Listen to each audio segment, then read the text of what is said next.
9 at Hoosier Country 103.7. This has been declared Dan Couch Day. Holy cow. And here's the guy the day's named after, Dan Couch. My goodness. How's it going? What a complete and total, shocking, cool surprise. So you had no clue. Oh my God. You're not just fibbing about that. Guys, I could not be more surprised. Really? So, crazy. I don't know how you pulled this off.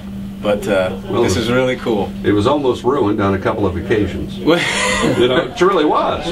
You heard from your long-lost pal from yesteryear. Right. That's how that came about, because he heard of this. Right, yeah. It wasn't easy. It wasn't easy. Somehow you pulled it off, though. I really had no clue at all. So what's life been like over the last few months for you? You know what? It's been exciting. Just watching this song climb up the charts like it has, and then to finally hit the #1 slot, stay there for 2 weeks, just crazy, just living the dream, I'll tell you. We've talked before, 16 years you've been in Nashville, and now you declare yourself an overnight 16-year success. Overnight success, yeah. 16 years in the making, that's right. So now, writing this, how much more involved are people, for you? I mean, are you more of a recognized name now since this has all come about?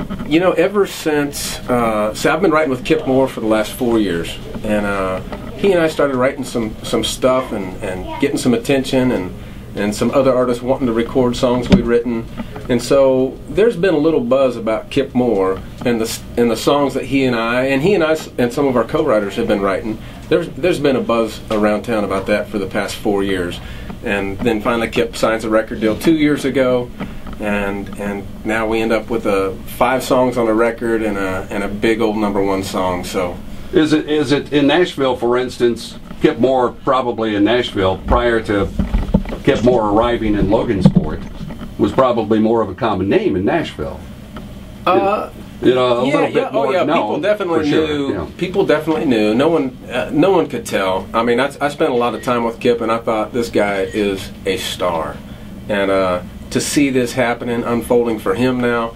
But yeah, there were a lot of people in Nashville who wanted to be a part of this record and who either wrote with Kip or wanted to write with Kip. But I just got really lucky, guys. Stars lined up, and here we are today. So, because he's not just basically an overnight success either. He's been in Nashville a while. He's been in Nashville a long while, and just fortunate enough that one of my old buddies called me and said, "Hey, got a guy I think you'd write well with," and man, here we are.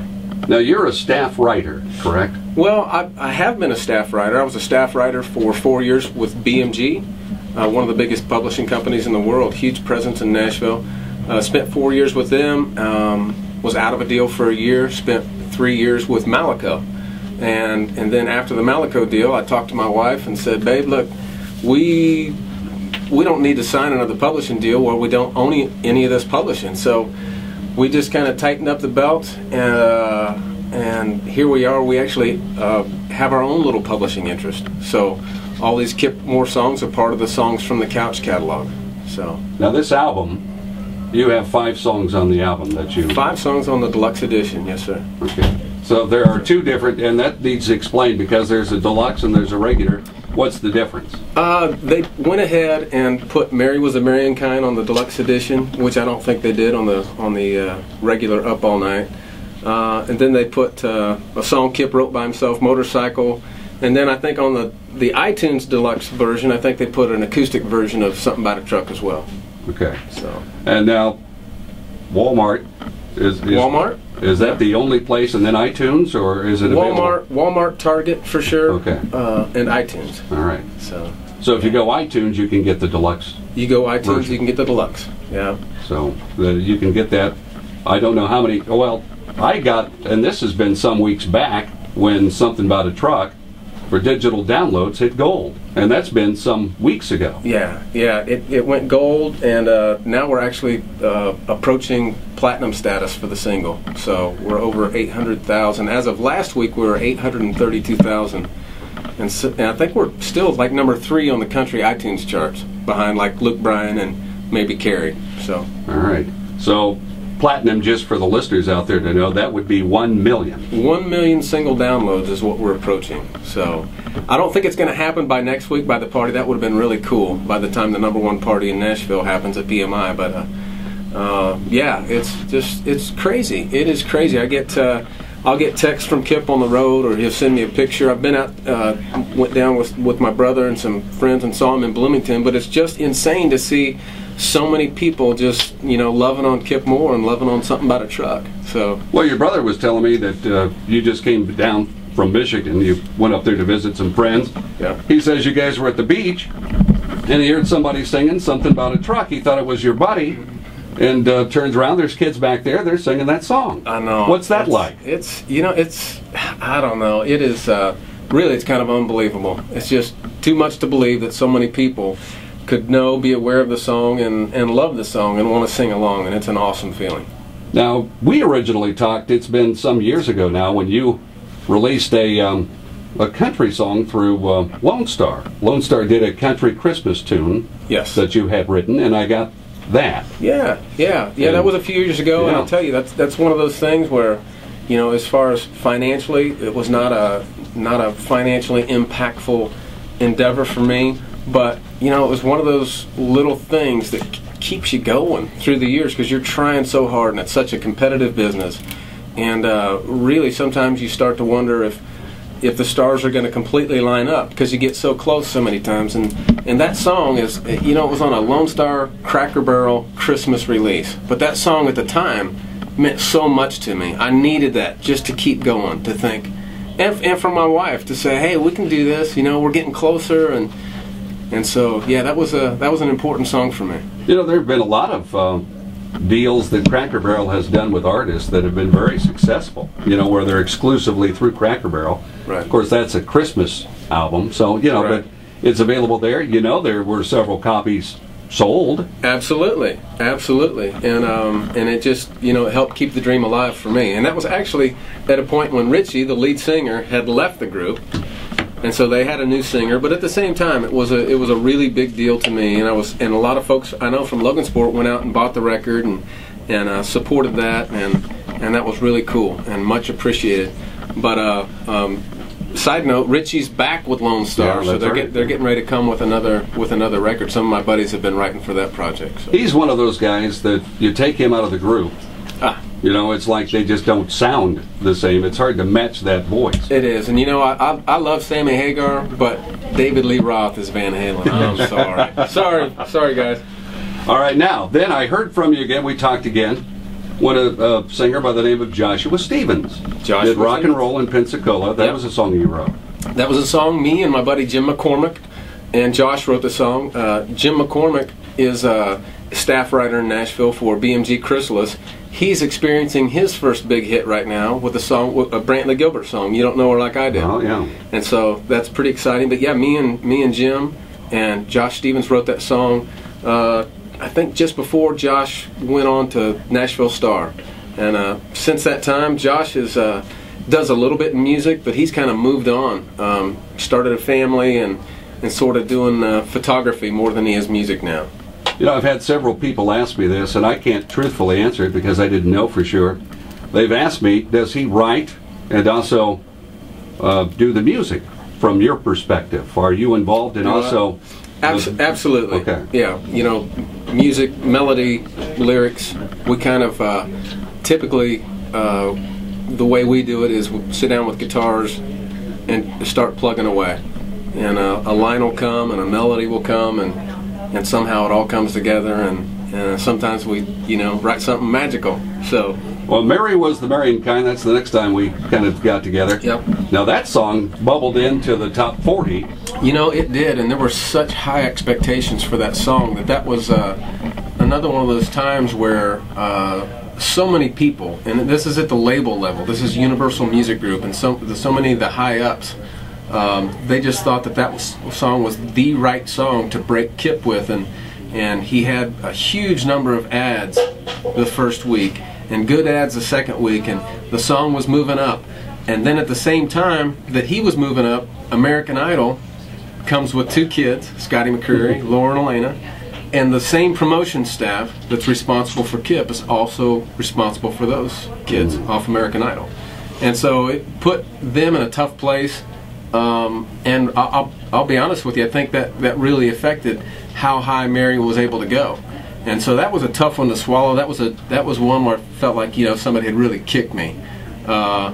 Because we were expecting big things, the label was expecting big things, and you know, we only got to 40. I told you when we were here, I said, yeah, I think they've got big plans. This is at least a top 20, top 10 song, because that's what the buzz was around town. You were home about a year ago when we last talked. About a year ago. Yeah. What a difference a year makes, huh? Because, you know, a year ago, you know, things were, you know, far different than they are right now for you. Absolutely.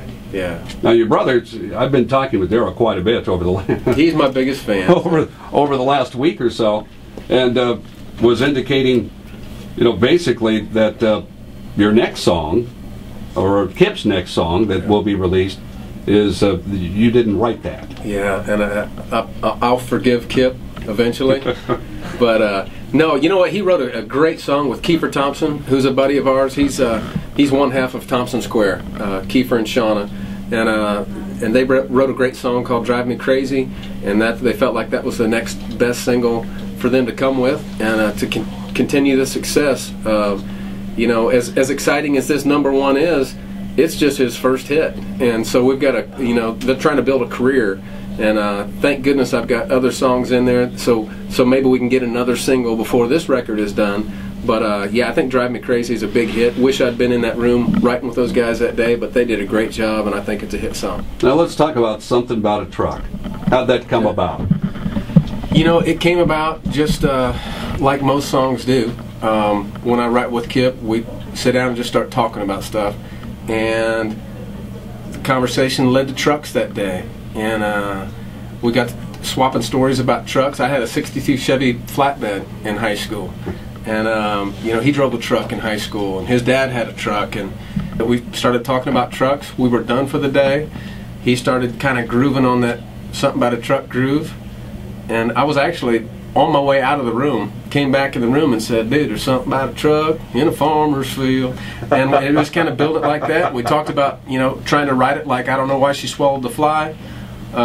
And so that's what we did, and yeah, so that's how it happened that day. So how does a guy get credit? How much participation do you have to have in writing a song to get credit? Dale, do you have a song idea you're wanting to share with me? I sure do. Okay, we're going to give you we'll give you credit. No, you know, if you're in the room, are you getting credit? If you're in the room, you're getting credit. Yeah, that's the way Nashville works. Okay. Yeah, you know, some days, you know, sometimes when it's a three-way, one guy's job really may be to try and control the chaos that's going on and pick the cool words and or lines out, or direct it and direct the traffic. And but yeah, me and Kip, we write, and it's such a great time. Every time we get together, we look forward to it, and there's just become a confidence in one another. I know when he likes something, and there's no question, is this line right or not? And we're both always striving for the best line, and to make the song as great as it can be. And I love that and respect that about him. He wants to write the best song we can that day, and he doesn't let me off easy, and I don't let him off easy as far as lines go. So how'd you guys first meet? We met, got really lucky. I was at the time being managed by Chris Oglesby at 19 Entertainment. Nate Lowry was working for Chris at 19 Entertainment, got let go from that job, which was devastating for all of us.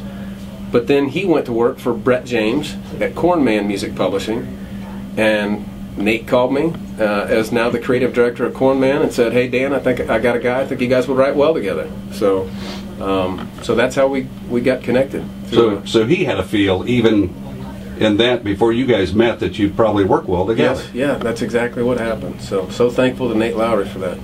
And it certainly appears as though you do. Well, you know, yeah, it's happening. It's magic.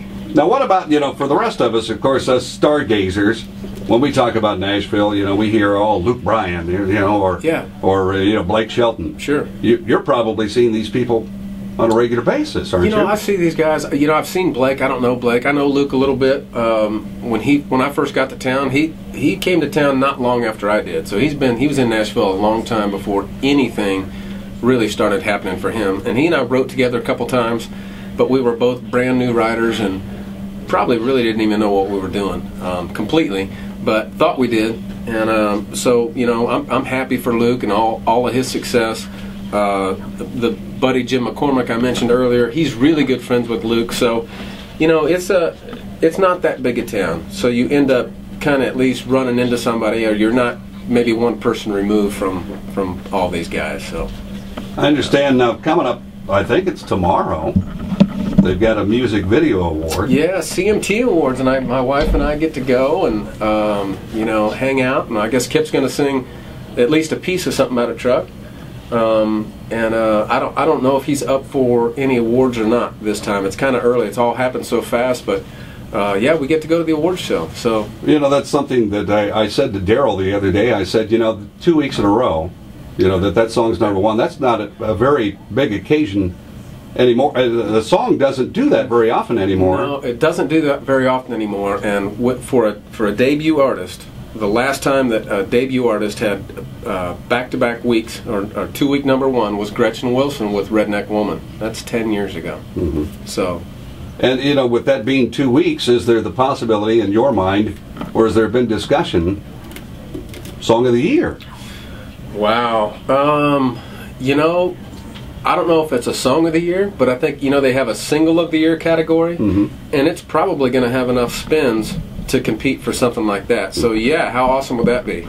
You know, that truly would. You know, to even be mentioned or to even be in that conversation, nominated would be great. Yeah, absolutely. You know, everybody says that. Then after you're nominated for about 5 or 6 times, then you start getting angry when you don't win. You know, but you know, the first time, I'm sure it is truly heartfelt. It's an honor to be nominated. Oh my gosh, yeah, absolutely. And if we get that nomination, that will be incredible. How important is it right now, you know, as a songwriter and in Kip's career, that this next release does well? I think I mean, there was a lot of deliberation about what the next single should be, and so I think they taking it very seriously. They want to make sure that he's got so much momentum that they want to not get in the way of it. He's a star. I think everybody who's seen him in concert believes that. His record label believes that and is completely behind it. But this next single, it's important. Now, it's certainly not a make or break situation for him. Mm-hmm. If the single didn't do as well as they thought, but I think the single is going to be a hit. I think we're going to be, you know, talking about another big old, hopefully a #1 song for him, top 5 song, and then we'll be hopefully this time next year talking about Hey Pretty Girl climbing the charts, right? Because that's a song that Kip and I wrote that they, at least at this point, are thinking will be the follow-up single to Drive Me Crazy. One thing about a country album, you know, and this seems to be the general rule of thumb, 4 or 5 singles will come off these albums. You know, for a new artist, in many instances. For a new artist, 3. Zach Brown, yeah. 5. Right. Jason Aldean, 5. 3's probably more typical. But if we could get 4, that would be incredible, and that would mean that the record sales warrant coming with another single. And that's really what it will come down to by that time. Is the record still selling, and or should we move on? Is the listener ready for new product? So, you know, not that I want to dig in your pockets and pull out a wad of money, you know, because I know you're wealthy now. No. But you know what? There's been a lot of talk about that, but there is pipeline money. Mm-hmm. And one of my buddies, a good buddy of mine, Tim Hunzy, who runs a publishing company in town, was joking and said, "Hey, why don't you buy some some weights and some workout equipment and put it down here on the road so we can work out together? Because we talk about workouts, but we don't work out together." And I said, "Man, I know there's pipeline money out there, but I'm not sure. Are they talking about the Alaska pipeline? Because it has not reached Murfreesboro yet. But there is definitely money in the pipeline, and it's going to be a good Christmas at the Couch House." Well, that's just it, because I think so many people think that as this all occurs, that it's all simultaneous, and really it's months down the line before the writer of these songs really start to see anything. Right. There's a lag time in between the time that it's happening on radio and the time that it actually reaches our pocketbooks. Is probably 6 months. For instance, I will receive some money later this month from BMI, which is my performing rights organization. They'll send me a check in late June, and that will be for radio airplay on Something About a Truck from October, November, December of last year. So, and it wasn't spinning that hard yet. I think it got to 32 maybe by the end of December. And so we're not talking about a lot of spins, but then the next quarter, you know, October will be a better check, and then January will be, you know, a check like none other. So, whatever the release date is on this disc I have is when I first spun. First spun the let's see what it is. Yeah, and let me say September 16th. Thank you for spinning the record hard. Logan Sport knew about this song long before the rest of America did. So, and that's thanks to you. I appreciate you spinning it. You know, it just it's so weird. I almost started crying when the mayor did his proclamation here in the studio before he went outside. You know, it's like I told your brother. I almost feel like I had this baby. Well, you did. You know, it's this is your baby. This is your baby. You know, this is you know, this is something that you help. Get out there, get to the listener, and you know, without guys like you and stations like this getting the songs out there, I don't have a job writing songs. So thank you, thank you. It was so incredible to me to just know someone who is in Nashville that's a part of all this as a songwriter, and then to see the development for you. You know, because when we talked a year ago, it was a far different circumstance. There weren't all these people. No, no, there weren't. This is incredible too. What a what a huge surprise! I can't believe all these people did this. Well, you know, and it's amazing to me. You look at Cole Porter. You know, Peru is the birthplace of Cole Porter. Yeah. And I'm sure if this were the era of Cole Porter, they'd be, hey, Cole Porter. Yeah. But you're a modern day Cole Porter. Well, hey, I hadn't thought about that. Hoagie Carmichael. That's you know, that's Indiana songwriters. That's pretty big company, but that's awesome. Yeah. You know, it is. You know, and. You know, I don't know of anyone. Of course, your family is just tickled pink, and Daryl, as you said, is your biggest fan, and I'm probably right there with Daryl. You know, we're out there yesterday listening to the album in his vehicle while we're playing. You know, and it's like. And speaking of that, why don't you bring that in here and we'll play his next single? Okay. All right. So we're going to take a break. Okay. Then we're going to play Kip's next single. Fantastic. Or maybe better yet, let's play one. Can we do that? Is that legal? Well, you know what? I don't know. I don't know if that is, and I'm sure it probably is. But I think we should play his next single. All right. I mean, we need to get people on board and keep this career. We've already got it. There you go. So, all right, it's already here.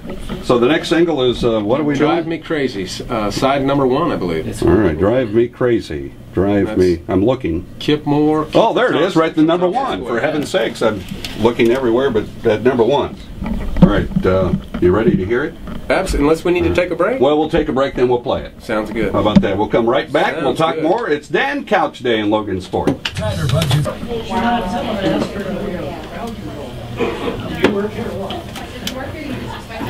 right, let's hear it for Kip Moore, everybody. Kip Moore. We got to hear it right here on Hoosier Country 103.7. Dan, it's been fun. Oh my goodness. Thank you so much, Dale. How about the smooth voice of Dale? Wow. Yeah. Huh? How can you beat that? What a radio voice. I used to be a woman. No, it's and you've got the number 1 party next week. You're going to have that down in next Nashville. Week. Yeah, BMI, our performing rights organization. Kip and I actually both belong to BMI. You have to affiliate as a writer. That's neither here nor there, I guess. But yeah, they're going to award us with our number 1 plaques. How about that? Thanks to y'all. Well, great photo opportunity. And yeah, it's just it's amazing. What difference a year makes. I'll tell you what, life-changing. And it truly is. You're back out. A lot of folks still around here. That's why we're going to end this at 9 o'clock so you can get back out there amongst the people and have some cake. We've got cake out there. The family brought some cake in. And that sounds good. Some refreshments. We'll have a chance to visit a little bit more. And good to see you. Just remember, anything can happen if you've got the right woman in your life. So, it goes to my wife. Her standing behind me all these years, so couldn't have done it without her. Well, Dan, congratulations. Let's hear it for Dan Couch, everybody! Dan Couch, back in Logan Sport, Dan Couch Day. We'll play the news up next on Hoosier Country 103.7. Back at 11 for Lunch with Lowe here on Hoosier Country.